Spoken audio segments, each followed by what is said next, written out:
So the Lean Launch Lab is an opportunity for students that want to engage with entrepreneurship in a real world but safe environment. We're going to be allowing teams to take on a project during the semester and deal with concepts of customer development, understanding the value proposition, dealing directly with customers to hear what's right and wrong about that, the channels of distribution, the partnerships they need to engage to see if their idea can become a great business. That's great.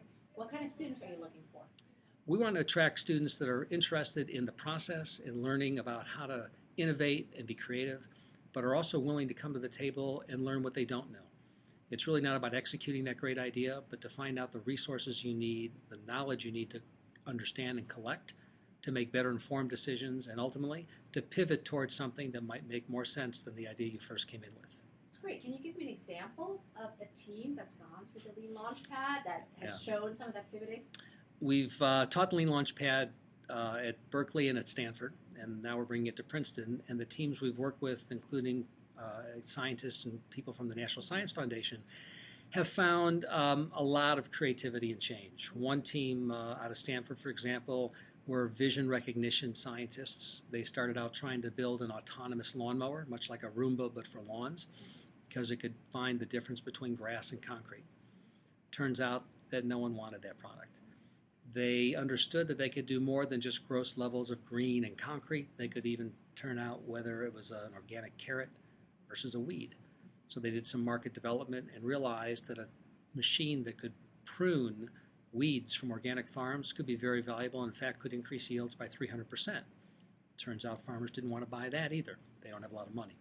They also don't need it year-round. They only need it at certain times during the growing season. So they decided to lease it. Well, no one wanted to lease it. So ultimately what they realized was, as a service to organic farmers, the product could actually be extremely valuable. They could charge by the acre. They could look at the yield improvements and build a robust business model based on that core science of vision recognition, but used in a completely different way than an autonomous lawnmower. So that's one example of many where getting to plan B, C, D, or E is really where the opportunities can lie, and our course will be a real live experiment with teams trying to find out what those might be for them. All right, final question. Why will the Lean Launchpad change the world? I'm not sure any class will change the world, but if we can find the men and women that think that their ability to learn from and impart their knowledge into an opportunity can make a difference, whether it's in a product or a service, I think we're going to try and give them the tools and confidence to take those mandates and make them real.